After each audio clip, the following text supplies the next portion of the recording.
ನಾವೆಲ್ಲ ಪಕ್ಷದ ಮುಖಂಡರೆಲ್ಲ ಕೂತು ಅನೇಕ ವಿಚಾರಗಳನ್ನು ನಾವು ಚರ್ಚೆ ಮಾಡಿದ್ದೇವೆ.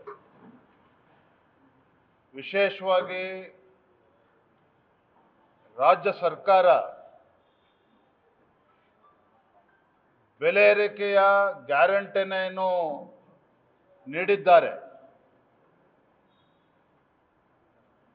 ನೀರಿನ ದರ ಜಾಸ್ತಿ ಮಾಡಿದ್ರು, ಪೆಟ್ರೋಲ್ ಡೀಸೆಲ್ ದರ ಜಾಸ್ತಿ ಮಾಡಿದ್ರು, ಹಾಲಿನ ದರವೂ ಸಹ ಮೂರನೇ ಬಾರಿಗೇನು ಜಾಸ್ತಿ ಮಾಡಿದ್ದಾರೆ. ಬಹುಶಃ ಎಲ್ಲೊಂದು ಕಡೆ ಕಾಂಗ್ರೆಸ್ ಸರ್ಕಾರ ಯುಗಾದಿಗೆ ಈ ನಾಡಿನ ಜನತೆಗೆ ಕೊಡುಗೆನ ನೀಡಿದ್ದಾರೆ. ಹಾಲಿನ ಬೆಲೆಯನ್ನ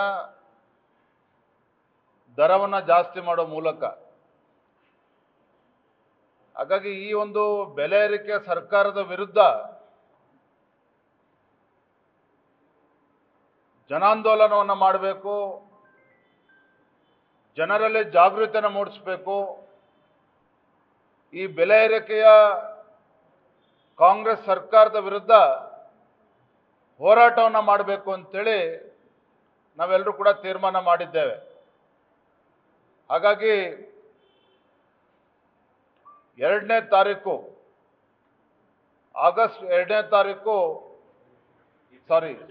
2ನೇ ತಾರೀಕು ಫ್ರೀಡಂ ಪಾರ್ಕ್ನಲ್ಲಿ ಬೆಳಗ್ಗೆ 11 ಗಂಟೆಯಿಂದ ಈ ಬೆಲೆ ಏರಿಕೆಯ ಕಾಂಗ್ರೆಸ್ ಸರ್ಕಾರದ ವಿರುದ್ಧ ಅಹೋರಾತ್ರಿ ಧರಣಿಯನ್ನ ಪ್ರಾರಂಭ ಮಾಡ್ತಾ ಇದ್ದೇವೆ. ಏಪ್ರಿಲ್ 2ನೇ ತಾರೀಕು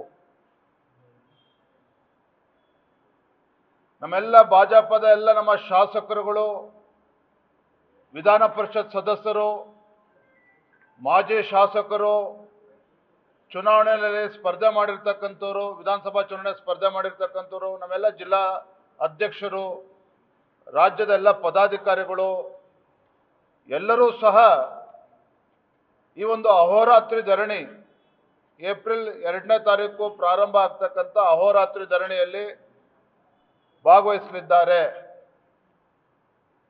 ತದನಂತರದಲ್ಲಿ 4ನೇ ತಾರೀಕು ಎಲ್ಲ ಜಿಲ್ಲಾ ಕೇಂದ್ರಗಳಲ್ಲಿ, 5ನೇ ತಾರೀಕು ಎಲ್ಲ ಮಂಡಲಗಳಲ್ಲೂ ಸಹ ಈ ಬೆಲೆ ಏರಿಕೆಯ ವಿರುದ್ಧ, ಕಾಂಗ್ರೆಸ್ ಸರ್ಕಾರದ ಬೆಲೆ ಏರಿಕೆಯ ಈ ಧೋರಣೆಯ ವಿರುದ್ಧ, ಈ ನಿರ್ಧಾರದ ವಿರುದ್ಧ ನಾವು ಪ್ರತಿಭಟನೆಯನ್ನು ಮಾಡೋರಿದ್ದೇವೆ. ನ್ಯೂಸ್ ಫಸ್ಟ್, ನಿರ್ಭೀತಿಯಿಂದ ನಿಮ್ಮ ಪರವಾಗಿ.